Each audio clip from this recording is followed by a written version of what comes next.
jërëjëf Saliou ci laaj bi daanaka ñaari laaj yi mun nañ ko tënk mu doon benn parce que c'est deux questions qui sont liées.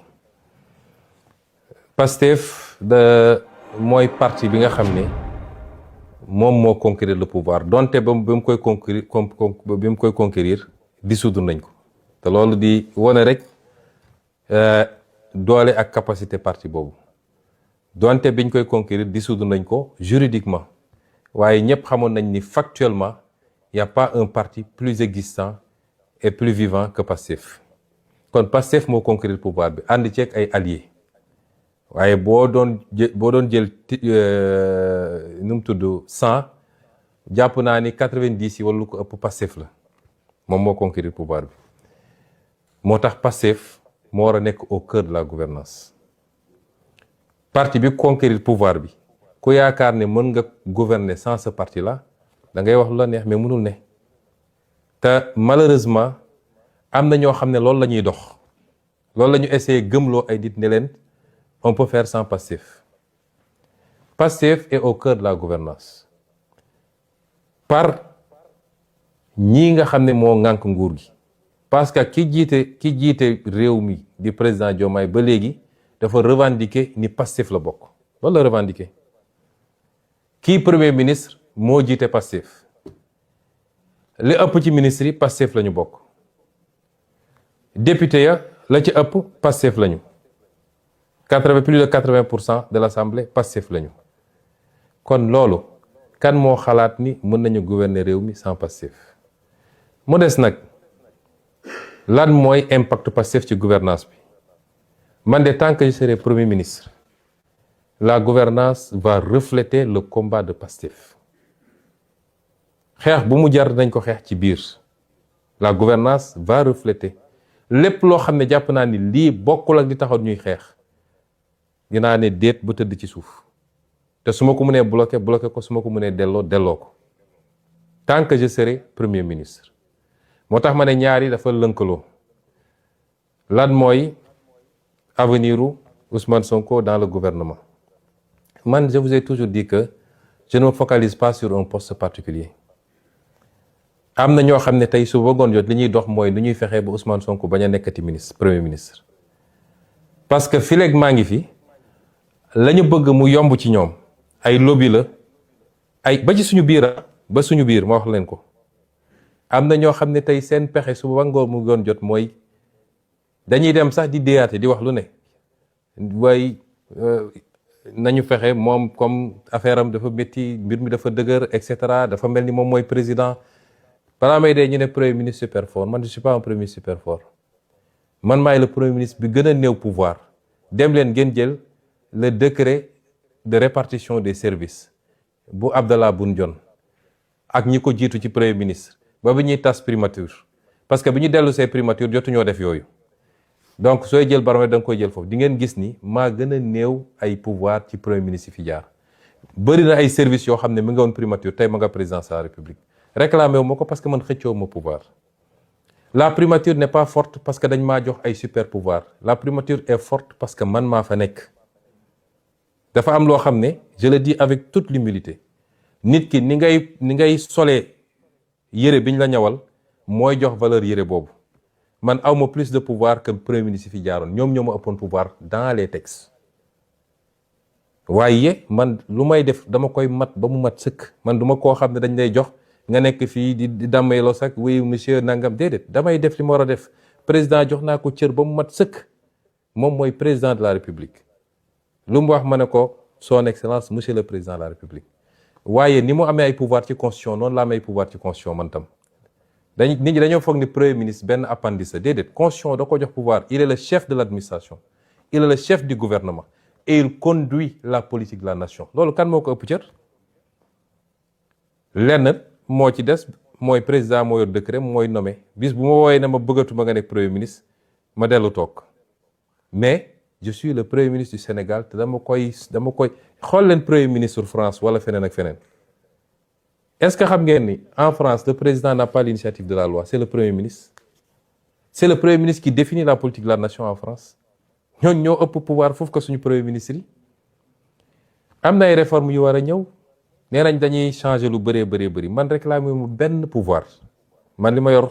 doy na ma sëkk te réforme buy amit parce que léegi damay dégg président de la république ne je veux un premier ministre super fort réforme du président de la république moom moo naan je veux un premier ministre bu mel nii wala ne réforme yi c'est pas pour le président c'est pour le Sénégal réforme yi suñ koy def duñ ko def parce que le président lii la bëgg ou le premier ministre lii la bëgg ou diw et aucun d'entre nous n'a le pouvoir seul de déclencher des réformes parce que sooy def réforme par exemple réforme constitutionnelle su dee da ngay jaar par la voie parlementaire assemblée nationale lay dem kan moo yor majorité assemblée nationale c'est Pastef président mënul def réforme sans Pastef bu dee da nga dem référendum kan moo yor référendum c'est le peuple qui va voter kon réforme yi du man maa koy bëgg mu nekk du président moo koy bëgg président day proposer il propose ses réformes parce que dañ ko fal ak programme mu ne Sénégalais lii ak lii laa bëgg a def bu ñëwee day def na lu baax woote na ay assises dajale Sénégal yépp ñu waxtaan bi mu paree yemul ci loolu dafa dajale ay kàngam ne leen assises yi dama bëgg ngeen liggéeyal ma defar ma ko ay texte mooy li mu annoncé keroog 31 décembre ñooñu def nañ ba pare day jël texte yooyu yóbbu ko assemblée nationale nag am sañ-sañu càmbar texte yi virgule par virgule c'est pas parce que président moo ko andi rek dañuy voter les yeux fermés bu ñu gisee ni doy na leen ñu voter bu ñu gisee doyu leen du ñu voter moo tax nag tant que ñu ngi fii am majorité bu confortable à l'Assemblée yàlla def ma chef de gouvernement ñu am un président boo xam ne président wu Pastef la gouvernance bi dafa war a saf sàpp Pastef bu baaxee ñu xam ni baax na on rendra compte au peuple bu bonee tam ñu xam ni bon na peuple bi jël ses responsabilités c'est comme ça que ça doit se passer bu demeewul noonu it parce que man j'ai pas de problème man poste premier ministre bi yàlla xam na ni la ma ci gën a ragal mooy su ma fi jógee parce que je dis avec humilité après 2 ans nous avons été un verrou contre énormément de choses le système chaque fois je le dis il est encore là te bés bu ma randoo mu def ne ma daan def man loolu moo ci sam problème man premier ministre jëluma ci salaire jëluma ci avantage suba ba ngoon jot damay liggéey ba bejaaw kon man je ne me focalise pas sur un poste particulier et je n'essaie pas de faire de l'ombre au président de la République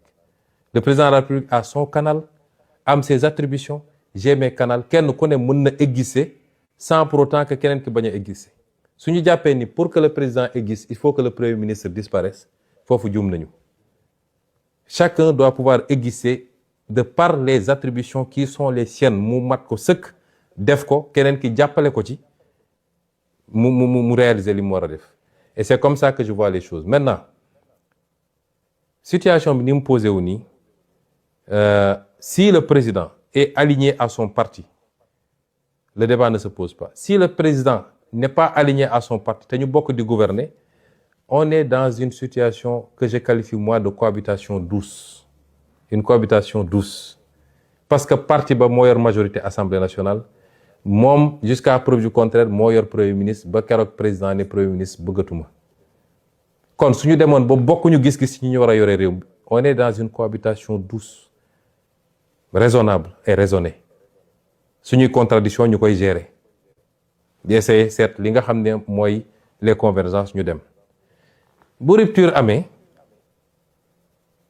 on sera soit dans une cohabitation beaucoup plus corsée ou bien Pastef redevient un parti d'opposition Pastef amul problème ci lenn ci loolu mooy li ma wax rek à l'entame de mon propos Pastef est à l'aise dans sa posture dans la posture qui est la sienne parce que Pastef est quitte avec sa conscience fi mu waroon jaar ak ñëpp jaar na ko fa kon mon avenir dans le gouvernement n'est pas le plus important la ma ci ragal mooy conséquences dommageables yenn situation yi mën a am ci mandat bi nga xam ne c'est un mandat important ñu hérité d'un pays extrêmement difficile d'un héritage catastrophique ñu waroon takk suñu ndigg ñun ñëpp